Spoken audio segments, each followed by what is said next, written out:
একটা বিষয় না বারবার ঘটে যে নাটক নির্মাতা অ্যাকচুয়ালি নাটক নির্মাতার সিনেমা নির্মাতা আমাদের এন্ড অফ দ্য ডেতে নামটা কি নির্মাতা না।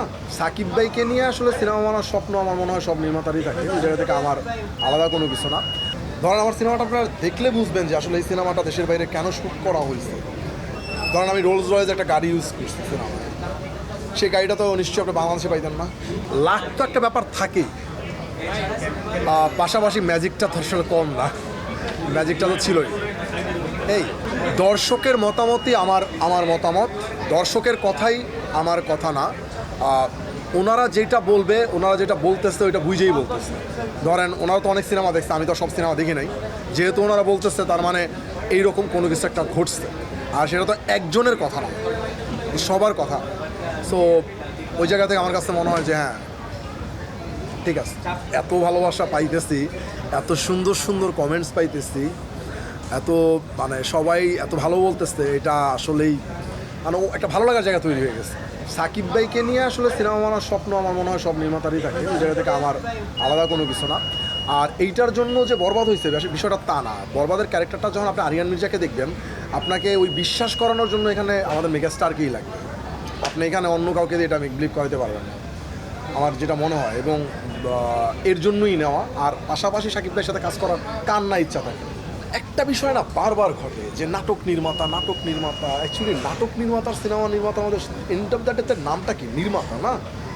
সো এইটা আসলে আমরা এই কম্পেয়ারটা না করাই আমার মনে হয় বেটার। আর যে নির্মাণটা জানে সে সব জায়গায় জানে, এটা নাটকেও জানে, ওটিটিতেও জানে, সিনেমায়ও জানে। মেধাবী বাংলাদেশে কম নাই ভাই, আপনি খুঁজেন, আপনারা সুযোগ দেন, আমার বিশ্বাস অনেক ভালো ভালো নির্মাতা বের হয়ে আসবে, এটা আমার বিশ্বাস। সিনেমা মানে দেশে যে পরিমাণ ভোগান্তিস হয়, কীভাবে কি আপনি সব জায়গায় শুটিং করতে পারবেন না। ধরেন আমার সিনেমাটা আপনারা দেখলে বুঝবেন যে আসলে এই সিনেমাটা দেশের বাইরে কেন শ্যুট করা হয়েছে, না দেখলে কেউ বুঝবে না।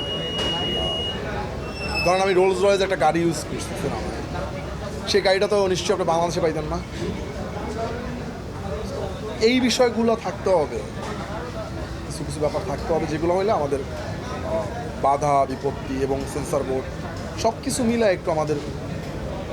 তবে আপনি কি মনে করেন যে জটিলতা না থাকলে প্রযোজক বাড়বে বা ডিরেক্টরিয়াল জায়গাটাও সহজ হবে, মানে এই ব্যাপারটা মনে করেন না?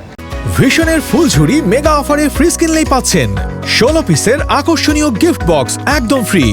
হ্যাঁ অবশ্যই, যদি জটিলতা না থাকে অনেক কিছুই বাড়বে, ডিরেক্টর বের হবে, প্রডিউসার বাড়বে, ভালো ভালো সিনেমা হবে। আমাদের দেশে ভালো ভালো সিনেমা হওয়ার দরকার, অবশ্য শুরু হয়েছে আল্লাহর রহমতে, যাবে চাক ইন্ডাস্ট্রি অনেক দিন যাবে। এবং সর্বোপরি আমরা দেখছি যে একটা বড় একটা সফলতা হতে যাচ্ছে, এবং আমরা ফার্স্ট ডেতে যে কালেকশনগুলো আমরা পাচ্ছি তাতে বোঝাই যাচ্ছে যে এই সিনেমা সুপার ডুপার হিট হবে। আপনি কি মনে করেন? হ্যাঁ আমরা বিশ্বাস করি এবং আমরা তো ওই আশা রাখি ভাই, আমার মনে প্রাণে বিশ্বাস করি ছবিটা আসলে সবার ভালো লাগে এবং লাগছে এখন পর্যন্ত যারা দেখছে। এই প্রসঙ্গে একটা কথা আসবে যে নেক্সট আপনার প্ল্যান কি? নেক্সট প্ল্যান নির্মাণই করব, গল্পটাই বলতে চাই। সো সেটা যে কোনো মাধ্যমে গল্পটা বলতে পারি আর কি, সেটা ওয়েব ফিল্মের মাধ্যমে হোক, সিনেমার মাধ্যমে হোক, গল্পই বলবো। আরেকটা কথা আসছে যে নেক্সট মুভিতেও কি আমরা শাকিব খানকে দেখতে পাবো? এইটা আসলে আমরা যখন করব অথবা এরকম যদি কোনো কিছু প্ল্যানিং হয়, আপনাদের সবাইকে দাওয়াত দিয়ে আপনাদেরকে সাথে রেখে পথ চলা শুরু করবো। আর একটা ব্যাপার একটু যুক্তই করবো এটার সঙ্গে, যে ইদিকা পর্বে আপনি কেন সিলেকশন করেছিলেন? কারণ আমাদের বাংলাদেশে তো অনেক নায়িকারা আছে। দেখেন আমাদের কাছে মনে হয়েছে যে ইদিকা ক্যারেক্টারটা খুব ভালো, এখন পর্যন্ত অনেস্টলি আমার কাছে মনে হয় না।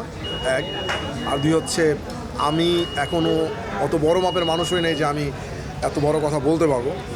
ধরেন যদি নির্মাতার বাইরে যায়, যদি ধরেন সাধারণ মানুষ হিসাবে বলেন, তাহলে আমার কাছে মনে হয় না যে কেউ আছে। সাকিব ভাইয়ের সব গুণ আছে ভাই, এর জন্যই উনি এইটা।